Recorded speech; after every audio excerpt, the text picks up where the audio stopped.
Hello and good afternoon everybody. In today's training I'm going to be looking at how you can record and share home learning videos that you can use as part of your teaching to share knowledge, content or help demonstrate things with your students. Given that the key feature of this video is the means of recording, I'm going to record this video now. By doing this it gives you the ability to return to the video and listen to what we've talked about. It also means that I've had an opportunity to make sure everything works well and plays together. So by preparing my video in this way should mean that what you're seeing today is exactly what I'd like you to see. In today's session, I'm going to start by explaining why I think it's valuable to record home learning videos. I'm going to show you a variety of video styles and then a few ways that you can actually record in that way, and then I'm going to give you all some time to try.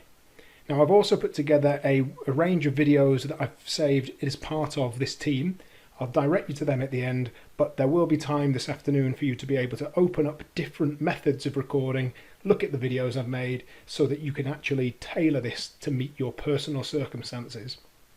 I'm very, very well aware that different people will have different equipment and will want to explain different things, so I didn't want to make it too limited to saying you must do this or you must do that. My first question is, why record and share the video content? So for me, recording video is far faster than many of the other ways that I have of presenting and imparting information to our students. Given the circumstances with the COVID-19 lockdown, many of us have had to rewrite or adapt our learning resources just so that we can present them and use them on Teams. Now in some cases, rewriting it is actually far slower than just recording yourself, talking through it or presenting it to students and sharing that video. In many cases, making the video allows you to use the original resources that you've used in your classroom. You can film yourself talking through PowerPoints, you could discuss key principles, you could demonstrate tasks or experiments. In all instances, you'll probably find it far quicker to make a short video, upload it to Stream, instead of writing out pages of instructions as part of your assignments. Second point that I think is quite important is the engagement that students have in the videos. Now, to put it bluntly, it's easy to watch a video. Watching videos requires pretty much no effort. Students literally click on a video and are told what they need to know. It makes it very easy to communicate with students, and we know that many of our students have got a variety of different types of technology, so we know that they can access these assignments on phones or on computers or on iPads, and making videos is a great way of directing students to the information that we want them to know.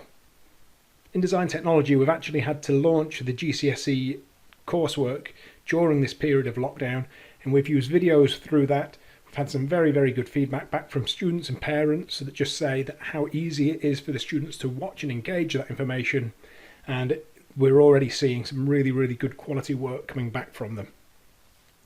And the final reason why I think it's so important to be able to record your video content is because you have complete control over what you record, what information you share with students, and also who gets to watch it. In addition to that, you can control the amount of time it's public for. You may use it for a class and then redact it so that other people can't access it, or you may decide to use it and put it up online so that the whole country can see it. And I think by recording it gives you the flexibility to put out the information exactly how you want it. There are opportunities for you to edit the videos that you've made. You can also avoid the embarrassment and hesitation that you might have with presenting live on camera in front of your students. So there we have some key advantages of why it's so valuable to be able to record your videos. And I'm now going to show you some examples of what you could do, how you could do it, and then give you some time to have a try. So the first style of video that I'm going to show you now are ones where you talk to a camera yourself. More of a lecture style where you stand and you deliver your content to them. It can be a little bit daunting because you know that students are going to be able to see you, but it does also give you the opportunity to use facial expression and explain things in your style to students. In order to do this, you'll need a camera of some sort, whether that be a standard digital camera. You could have a digital video camera. You can also record on your phone or tablet, and in most instances you'll be able to record on a computer as long as you've got a webcam. Now I'm just going to show you this example that I've put together as part of some training I've done recently. And in this one I'm just speaking to the camera. Using this technique, you're able to complete work using PowerPoint files, Word files or Excel files in much the same way. You simply look at the assignment, find out what the teacher's asking you to do, complete So clearly speaking to the camera. In order to do that, hi everyone. I'm now just going to show you a couple of cameras that I've been using within my teaching to record home learning videos. The first one is a DSLR. This is a standard Nikon camera. We just turn that camera on at the front, turn it onto live view so that you can see what it's looking at, and then there's a record button on the top. I've also been using this on a tripod, so I'd position it on the tripod like that. That allows me to teach and talk to the camera without worrying about holding it. Once I've done that, I'll simply undo the memory card at the side, take the memory card out and put that into my computer, where I'm then able to extract the video files and share them up on stream, or take them into my OneDrive account and use them that way. The other kind of camera that you could have, or you may have, is something like this. This is a small Canon point and shoot camera. It's probably about 10 or 15 years old now. It does have a video record setting, so I'd simply slide it across to record and press record and record whatever I want. But to be honest, that's now not quite as good as the footage that you'd get from a standard mobile phone. So it is up to you. If you've got these cameras or cameras similar to these lying around, you're able to use them, but your mobile phone or your iPad will probably give you better results. So with those kind of videos, you'd simply record yourself on your camera or phone, and then you'd share that video using the Stream app. Now I'll talk about how you can do that in a little bit more detail towards the end of the video. The next style of videoing that you may want to show students is like demonstrating things for yourself. In this instance, you're essentially using your camera as a visualizer. It's good for showing things like exam papers or exam techniques. In DT, we've used it to show students how to sketch.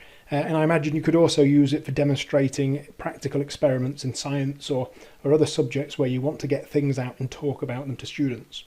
In a similar vein to the previous style of recording, you'd probably need a camera and a digital video camera or a phone or tablet. And the kind of things you could get are like these. So here's one where I've just positioned the camera over my shoulder on a tripod.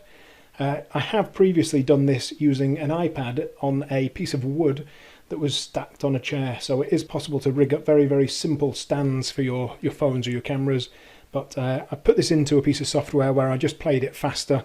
I'll show you the kind of thing you can do. So you can see here that I've also done some annotations that pop up on that piece of software.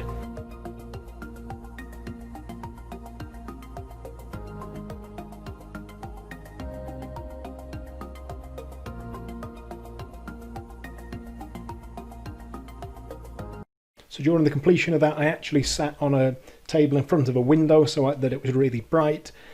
Used the piece of software, I was able to add the soundtrack to it, so just some music, try and make it look a little bit more lively, and then the annotations over the top.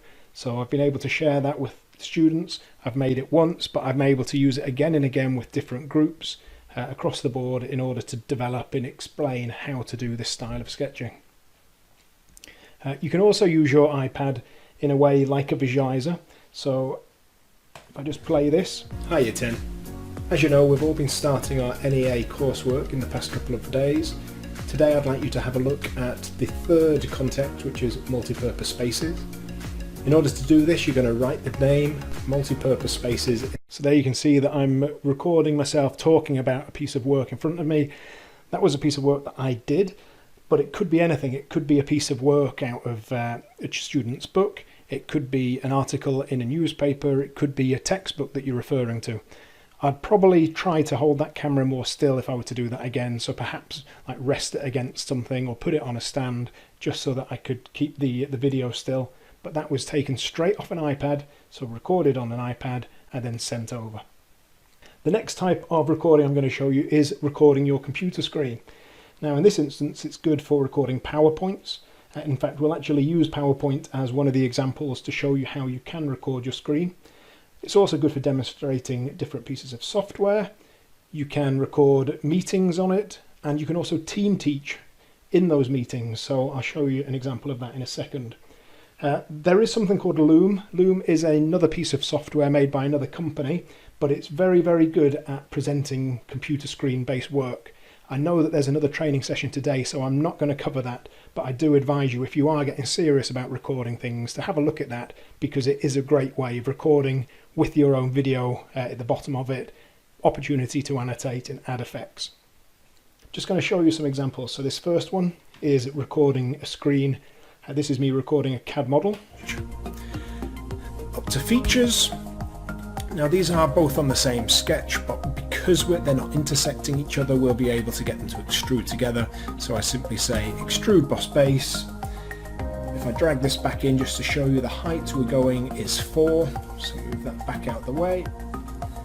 And here we go 4. And accept. So when screen recording, it does exactly what it says on the tin. It captures the screen in front of you. Do be careful about what's on your screen. I've heard stories about how people have left things on the back that they didn't want students or other people to see. Just be careful with it and remain conscious about actually what information you're sharing. Another way of doing this was recorded in PowerPoint. This is a little bit less dynamic in terms of the content, but it shows what can be done. So I recorded this in PowerPoint whilst talking through it. So, in order to get the best possible grades for this section, you need to demonstrate comprehensive investigations that identify a breadth of challenging problems and opportunities for further consideration. How do you do this? Well, on the 1st of June, you'll receive the 3 contextual challenges from your teacher. So with that video, you simply talk through a PowerPoint as you're recording it. I'll just quickly show you how to do that because it's so easy if I press play. Hi. In this video, I'm going to show you how easy it is to record your screen using PowerPoint.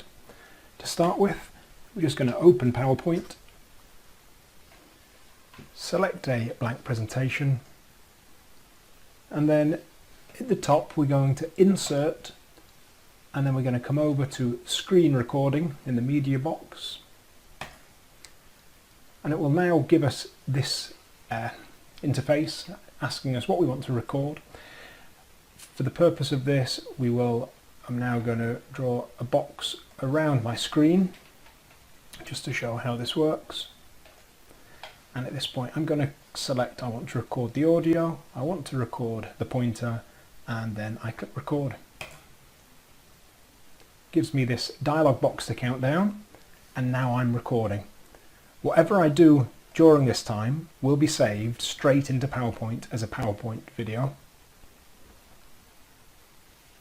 So this allows me to use the computer as normal, demonstrate however I want to or whatever I'd like to demonstrate, and at the end of it I can save the work, I come back up to the top, I click stop, and that has now been saved into PowerPoint countdown, and now I'm recording as a video file. Whatever I do during this time will be saved straight into PowerPoint as a PowerPoint video.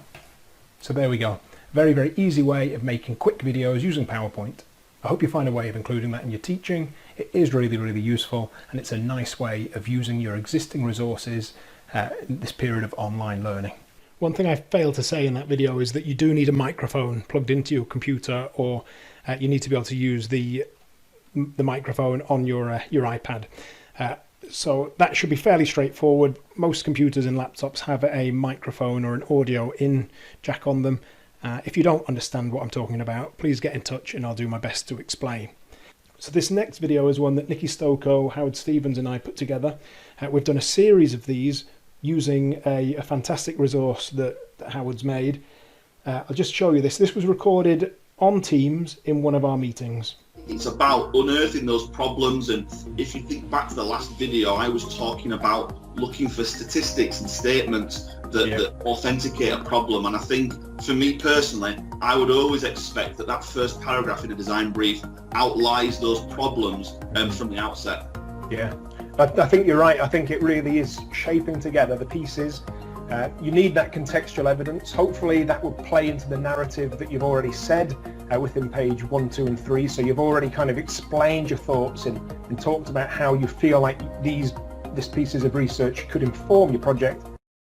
Right, so there you go, using the record function in Teams to record a learning resource for students with 3 members of staff talking about something in a really fluid and dynamic way. We're able to talk about what we're seeing, we're able to bounce off each other's ideas and thoughts and generate a very, very high quality teaching resource. To record on Teams, I've just made this video to show you. It's very quick, but this is how you do it. Hi. In this video, I'm going to show you how you can record a Teams meeting. I'm currently in a meeting using the Microsoft Teams app, but I'm actually in it by myself. For the purpose of this video, I'm now going to come down to the bottom over the More Actions dots, click on that, and then click Start Recording. That will now record my meeting. So if I were to share my screen by clicking Share Screen, I could bring something up. I might bring a PowerPoint document up and have a number of people being able to talk about the same document. When I'm happy with it, at the end of it, I simply hang up. And when I hang up from my meeting, it'll automatically save itself to my Microsoft Stream. This will take a few minutes and I'll show you that when it opens up. So that meeting's now been saved over in my stream, so Microsoft Streams. Just going to click over on the top left on the 9 dots. I'm going to find my Stream app by going back to my Documents and then Stream. Within my Stream app, I'm going to go to My Content and then Meetings, and that will show me all the meetings I've recorded. You can see here, Meeting with J Longridge. I can now click on that. I could share that, I could download it, or I could trim it and use parts of it within any of my online videos.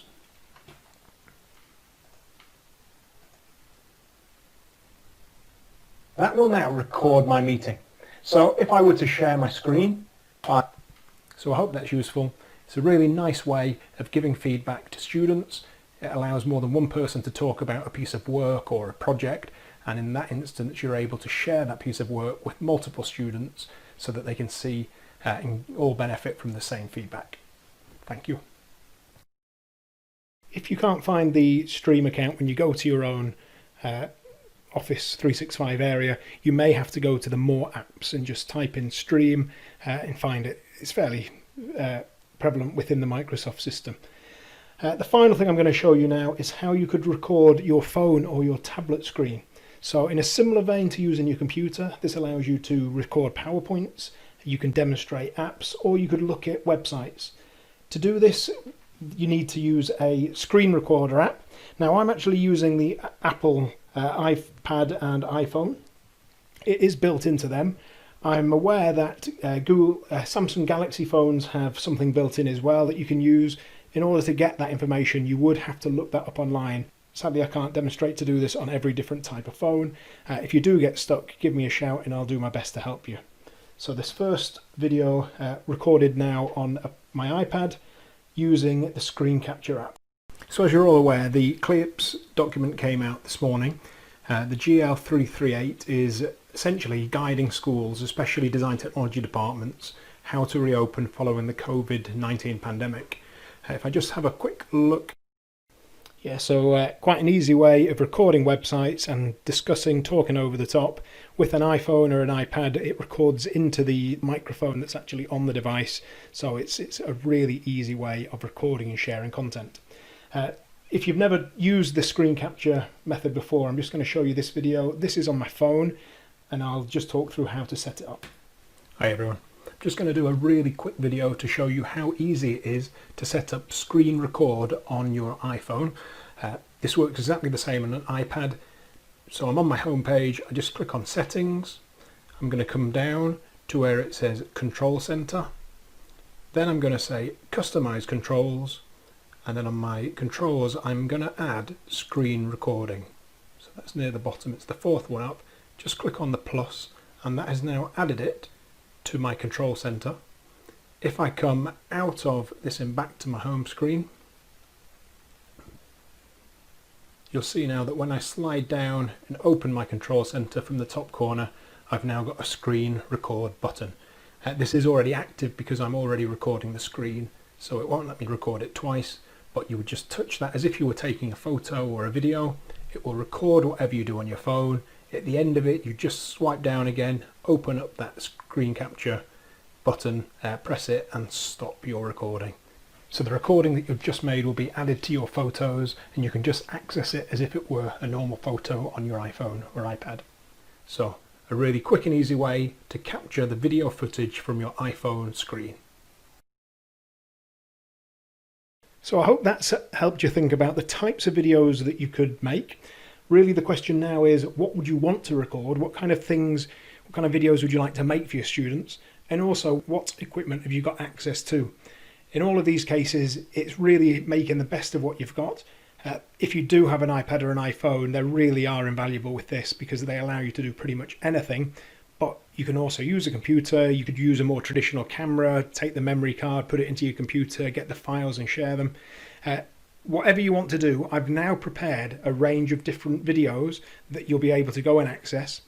In order to do that, I've labelled the videos the device name first. So if it's something that you'll be recording on an iPad, I've called it iPad and then what to do with it. The one to watch really is called The Quickest Way to Upload to Stream. In that video, I use the Stream app that makes it even faster again.